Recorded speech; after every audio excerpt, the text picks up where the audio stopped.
This is Mentally Dope. Join us, Charmaine and Jasmine, two Black licensed therapists, as we build a bridge between mental health and Black culture. Come on, it's gonna be dope. Hey. Hi guys. Welcome back. Welcome back. Today on Mentally Dope, we are talking about female friendships. It's a deep topic. Yeah, it's deep. We probably just, cover a fraction of it today. Because there's so much to talk about. Just literally going through the song. What about your friends? Will they stand their ground? Will they? Will they be around? Will they? Are they going to let you down? Or will they turn their backs on you? Okay, that's deep. I said it like I just heard it for the first time. Yes, snap. Mm-hmm. All of that. So today we're talking about female friendships.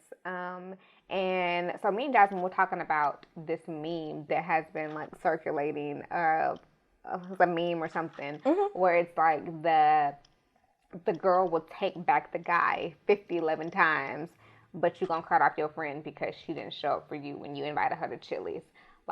What is that? Why do you think? Yes. Why do you think that it is hard for us as females to sustain female friendships? Lots of things. Okay. I mean, where do we begin? I feel like we expect different things of our female friendships. Mm-hmm. That's one thing. We don't manage our expectations. Yeah. That's an issue. Yeah. Also, for some reason, we think that friendships are different than other friendships or other relationships. Mm-hmm. Of we don't need to work on communication. We should just mesh well together. We should just coexist and it just be perfect. Nothing should ever be wrong. And is that realistic? No. Relationships are relationships, right? Yeah. That right there in itself is a word, because I feel like that the same way that our romantic relationships take work, so do our actual friendships. They take work as well, because we're taking two individuals from two different upbringings, from two different backgrounds, from all of these different things. Y'all can be twins from the same womb. Yeah, that as well. And we're putting them together and then telling them just to have this lifelong relationship as if that's enough to sustain it. Mm-hmm. The same way that it is in an actual romantic relationship. Love isn't enough. Mm-hmm. We actually need to figure out how to communicate. How to be. Relationships shouldn't be hard. If your friendships are hard, then maybe you shouldn't be in them. But if that's they're hard, you're doing it right. They should be hard because they are just hard to get two people together on the same page, on the same wavelength, on the same communication style, all of these things. And we're going to have disagreements and we're going to have problems, because that's just life. The hard part about that is the word for today's episode is self-awareness. And being aware of who we are as people, what we bring to the table, what our communication styles are, if we are aware of how we can handle difficult moments and how we can handle... What did you say the word of the day was? Self-awareness? Okay, yeah. I'm sorry. I was like, what? Okay. We just talked about this. Okay. How we can handle disagreements, how we can handle issues and things of that nature. And if we're not self-aware of who we are as people, that shows up in our relationships. Mm-hmm. So just going deeper into the fact that you are actually going to have disagreements. Disagreements do not always mean that the relationship needs to end. But if you do not know how to handle a disagreement, that's normally exactly what happens. Mm-hmm. That someone has a disagreement or someone has a fight, and either we just don't deal with it, we're going to ignore it and pretend like it never happened, or I'm just going to go ahead and cut you off. Because if I'm not self-aware of who I am as a person, and I do not acknowledge the fact that either I am scared of... I have emotions. I just have emotions. I 100% honesty moment can be transparent that I had, and I still struggle sometimes with fear of loss and abandonment. Mm-hmm. So for me, that would show up in my friendships. If we had difficulties and I did not know how to express that, my fear would tell me, if you say how you feel, it's going to be an issue, it's going to be a problem, and then you're going to have loss and you're going to lose this friendship. So be silent, which never worked. But also on the other end of that, you also have to be aware of who you are trying to be in relationship with. I was an adult, an adult before I had. I remember one of my closest friends came to me and she was upset with me about something that I had did or that was going on between us, and my spidey senses went on like full blast, and like I was just like, it's like, hyper aroused, and I was like, yep, this is the end of me and her friendship.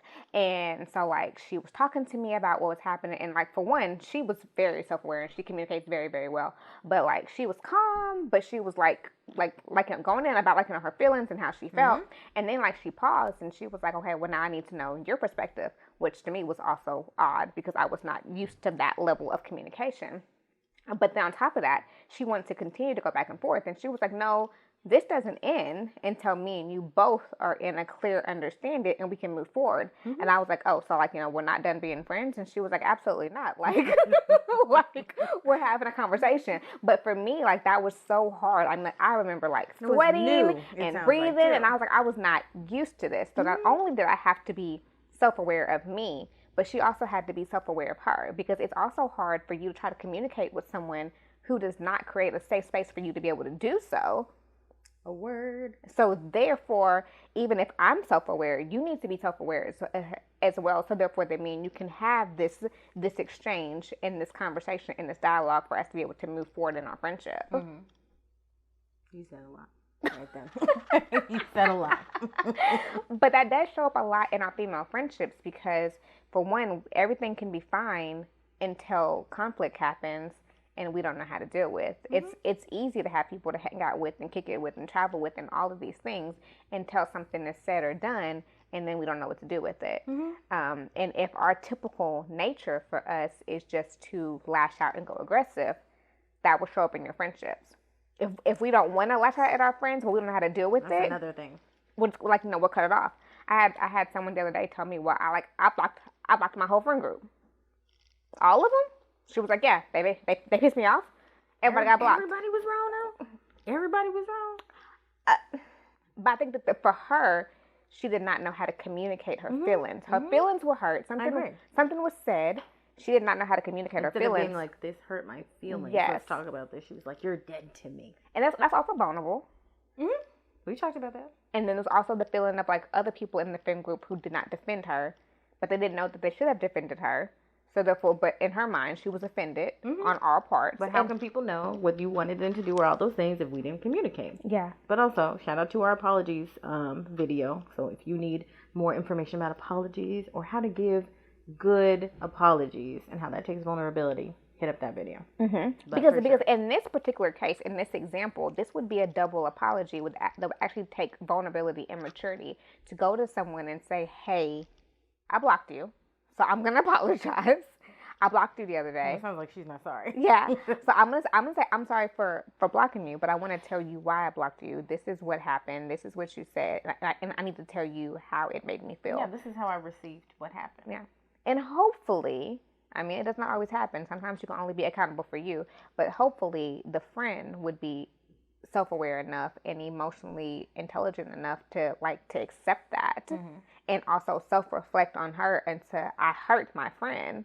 Not just be in defensive mode because she was blocked, but actually like, hey, I hurt my friend. What can I do to actually resolve this? But it takes a level of also commitment to say that I'm going to commit to this friendship enough to work these things through and not just say, if you got issues.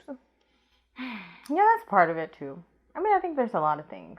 We talked before about intergenerational trauma or like things that look like culture that are actually trauma. And I think part of that is to be quick to be offended as well. Of like, you say anything wrong to me, like, that's it, we're done. I won't give you another chance to hurt me. And that is also a trauma response to not want to work through things or be reluctant or unable to tolerate how it feels to work through things like your situation, right? Like, this feels hard. This feels scary. It feels like somebody's attacking me. I don't have the skills to tolerate this feeling. Therefore, I'm not going to continue to pursue this relationship with you. It's easier to cut you off. Yeah. But that's so hard for us to also say that we have to be able to hold ourselves accountable. Nobody's perfect. And whether and like in our apologies video, we discussed this, whether you meant to or not, we hurt and we offend people on a regular basis. Yeah, your intention almost doesn't really matter. It may not have been my intention to say these things. It may not have been my intention to hurt you. But if I did, I need you to be able to call me out, and for me not to feel attacked because you held me accountable for something that I said or did, whether I meant to or not. Exactly. And maybe that's a cultural thing too, accountability. Because I think for me, part of my friendships are accountability. I want someone who holds me accountable, but that comes with the ability to not get offended about some things. Yeah. It comes with the ability to say things in a way that are not rude and offensive. That's the first thing. That's a thing too. Like, check yourself on how you bring this to people, because oh my gosh. Or just like the things that people say around friendships. Oh, well, Gina just say anything, right? Or you got to watch yourself around her. But also, or like, I'm a lot to handle. I just need somebody who's able to handle me. But also, like, it's okay that we change and we grow and that we adjust the way that we talk to people so that they can receive what it is that we need to say. Yeah. And it's not okay, it's necessary. So let's just say that too, that we do change and we grow. We all change and we grow. So if me and you are friends and then I discover something about myself in a couple of weeks, awareness. Yes, I'm going to change. If you're gonna be my friend, you have to be able to adapt to the fact that I am changing. That's one thing. Yeah. But also you have to be able to communicate the change. That is well. Like, I really don't like when you call me a bald half a hoe, anymore. And that really hurts my feelings now that I've done some soul searching, right? Yeah. And then the person can change and not just be like, well, I changed and I didn't like it. And so they just didn't mind read and notice that I was upset and adjust to that because that's not fair. But I think that also we have to be able to identify that sometimes our friendships don't grow with us, which is hard, which also can trigger those feelings of loss and abandonment as well, is because sometimes they don't continue to grow with us. Right. So let's just say, for example, that, I don't know, like if I'm a friend and I have like this self-awareness and I create a boundary that I'm not going to, I don't know, that I'm not going to do something that me and you used to do before anymore. And then you say, well, she's changed and I don't want to be friends with her anymore because I still want to do X, Y, Z. Well, I'm not going to stop my boundary. So either we're going to be friends outside of this or our friendship has ended. I'm sorry. But I think that also requires both people being self-aware enough. What do I want out of a friendship, right? What am I good with? What do I want from a friend? And for both people to have that knowledge about themselves. Yeah. To say, hey, is this person going to be a good fit with me? Oh, they've changed and I've not changed, or I've changed in a different direction. Is this person still going to be a good fit with me? Yeah. And that's not always personal. Even though it's hard. I wouldn't say that it's easy, but it's not always personal necessarily, of like, people have grown in two different directions. Yeah. I mean, but that's also big too, because sometimes we try to hold on to those things. And sometimes you actually have outgrown the situation. Ooh. Or your relationship is still stuck in the past. I was talking to someone about that the other day. Is that like her and her friends had been friends since they were in like the 7th or 8th grade. And now you guys are like in your 30s. And I think that you still hold on to a lot of the thoughts about this person from when you guys were 13. Well, she used to always do this when you guys were 12. Like, I hope both of y'all have grown since then. Yeah. But you still hold on to, but you're still holding them accountable for people that they aren't anymore. And so like, it's like the relationship has to grow. Let go. That as well. Things too, because that changes things. And I think that also, like, if we don't let go of past attachment injuries that have happened, because those things happen in relationships the same way that they happen in romantic relationships. Injury? Anytime that you're attached to someone and they hurt you, or there's some type of injury that happens, it becomes an attachment injury. And if we don't heal from it, it's going to continue to be there. I don't care if it did happen 10 years ago, and maybe it was when she ate all of your chips and you were still hungry that day, but there's a part of you that's still like, she don't care about me. So now we're 30 years old and you're holding on to an attachment injury from when we were 15. Just like that time when you ate those chips and I was hungry and there was nothing there. Exactly. Well, remember when I had that boyfriend when we were 16? Which like sounds stupid when you're 30. But the injury hasn't been healed. Right, exactly. And you never did resolve it. Yes. Probably because who has the skills to resolve it at 16? I mean, like, whatever. But also, it's okay to, like, bring it back up and talk about it so that it can be resolved and so that people can move through it and not hold on to it because it's still showing up in the relationship, however that is. Yeah. But I think, like, just to put a bullet point on it, friendships take work just like any other relationship takes work. Like the stuff that we're saying are stuff that you would be doing with your significant other, with a romantic partner. But for some reason, we don't adjust our thinking to apply that to friendships. And I mean, and the hard part about that is that, like, let's just be honest. If you're cutting off romantic relationships and you're cutting off friendships left and right without actually working through these things, it's not everybody else, it's you. She said it. I didn't say it. But I will say, well, I mean, what are some good, like, we could talk some more about this, about, like, just good friendship, actual practical things that you can do in your friendship. I think self-awareness is one big thing, like, getting to know yourself well enough to know when that person does that, or when people in general do this, this brings up this emotion in me, right? I don't like it for this reason. And you could be working on changing that, but it's also okay for you to communicate to that person, hey, you know, like, this really triggers me. I don't really like when you do that. So if I respond this way, this is why. Or can you do this differently? And hopefully, like I said, it's a safe enough space where you have a relationship with someone who cares about you enough, who says, hey, I love my friend enough that this bothers her, and I'm willing to adjust my behavior because I don't want to bother her in this way anymore. And that, to me, also takes a level of emotional intelligence and self-awareness, so where I don't feel offended, like, oh, she's asking me to change. No, she's asking you to stop offending her and hurting her. You don't like me the way I am. I mean, I do, but I also think that, like, you can show up differently in relationship with me. Yeah. You don't have to say anything and everything that comes to your mind and then call me everything but a child of God when you get mad, and then expect me to, like, what, forgive you when you say sorry? Yeah. But you called me out my name and brought up all this stuff that we said we weren't going to talk about. Am I talking about something that really happened to me? I don't know. But I'm just saying that's a thing. Yeah.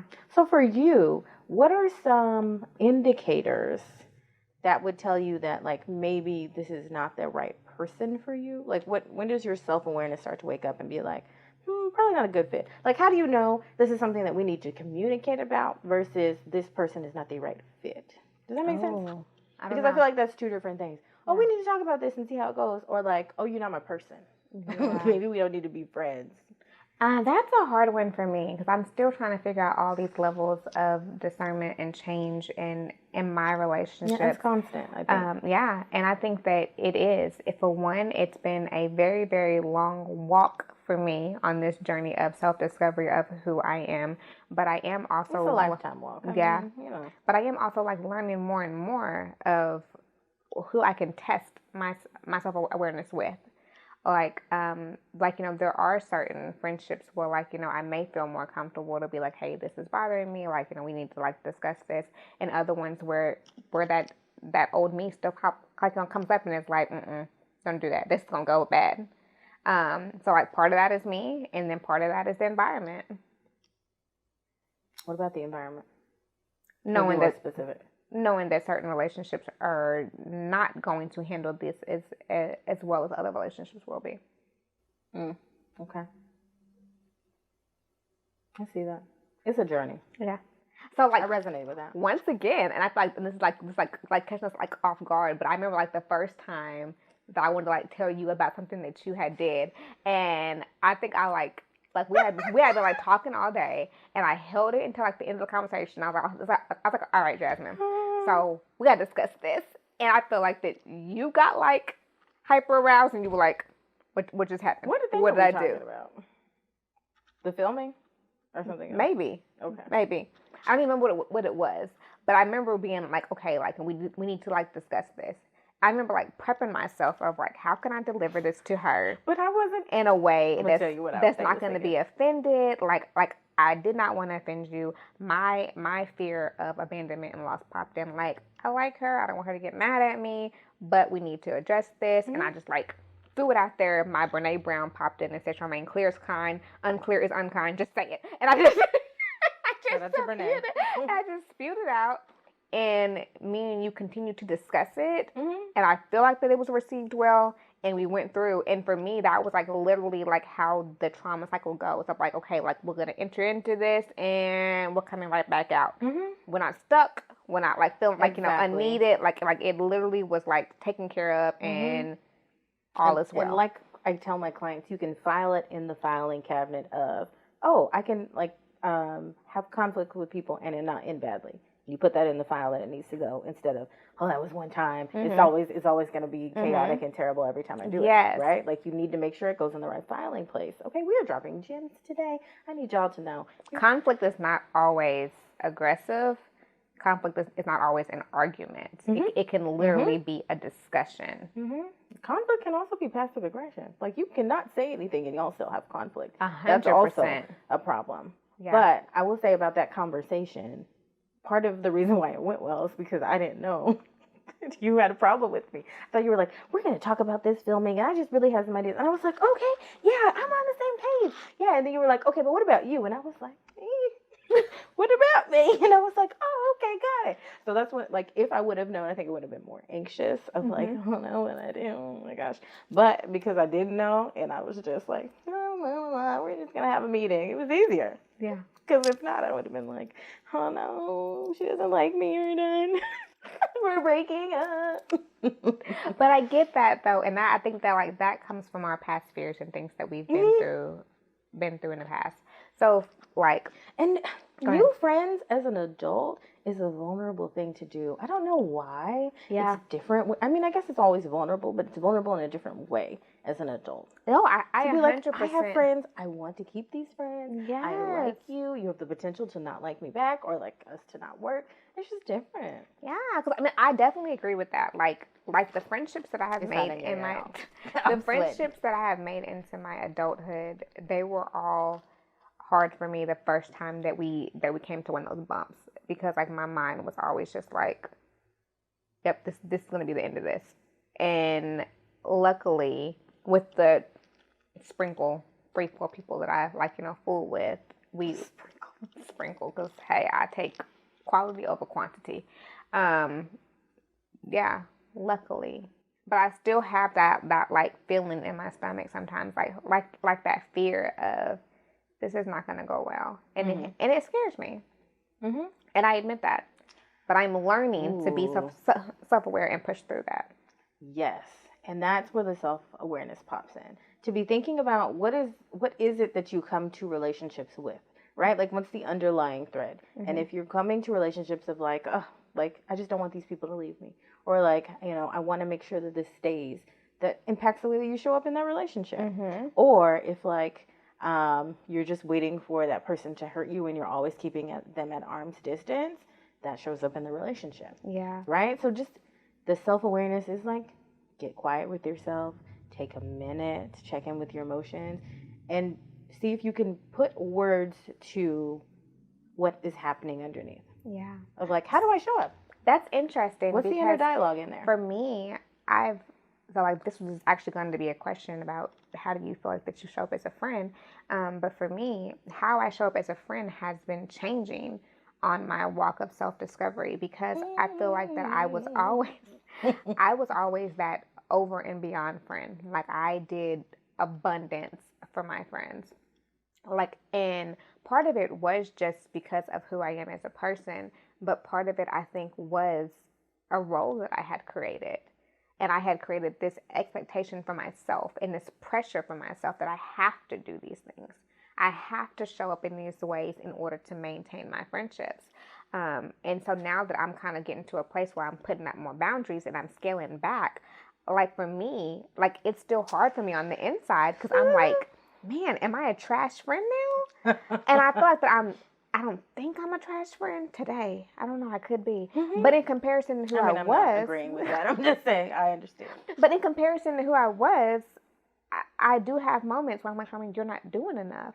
But I have to remind myself of like why I was doing the things that I was doing, and where my line is, and like how I'm showing up. Where is my self-awareness, and what can I do that does not hinder me as a person?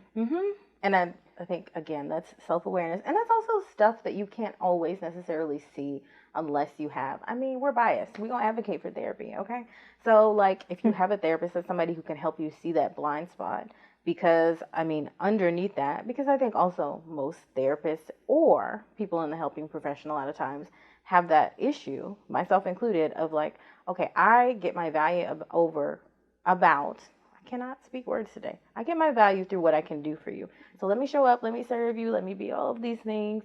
And is that the way like you want to operate? Is that the way I want to continue to operate? You know? And it sounds like that shifted for you. And so it's like, well, how do I find my value in these friendships? And it's hard. It has to shift too. Yeah. And it's hard because like I said, once you create the role, it then becomes a question of who am I if I'm not this person? If I'm not the one making all the phone calls, if I'm not the one protecting everybody, if I'm not the one showing up to all of the events and buying the over and above gifts and like coming like to the event an hour early and staying like an hour late and like doing all these things. If I'm not this person, who am I? And to be honest, right now I don't know. Well, I mean, there's a building of that, right? Like, because we already tore down this part of the foundation that said, my value is in what I can show up and do for other people. Then we decided we don't want to do that anymore. So then we have to rebuild. What do we want to be there now? And that it really is an opportunity, though. Like, I think it feels scary. It feels like, ooh, like, maybe these friends are all going to leave me now that I'm not being that person. But also, it's an opportunity to build that. What adds value to you? What makes you valuable? Is it the fact that you can do things for people? Or is it that your value is unconditional and stands clear? It's the fact that you show up and you're just consistent. Yeah. So that part as well. Can I mention one last thing? Do you have something else? Go ahead. Before we go. Okay, so I was listening to this podcast from one of the people at this conference that I went to that was amazing. But she was saying that similar to romantic relationships, that you should, okay, I'm going to tell you this quick backstory. This woman is writing a book with one of her really good friends, and they were both kind of anxious and anticipating what conflict would look like for them.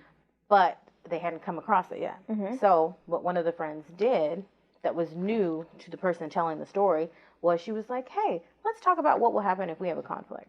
She was proactive about what that was going to look like. What do you think we're going to do? Or like, how do you think you'll receive it? What's the best way for me to say what I need to say? That is great. How do we do these things? Like, to just be proactive.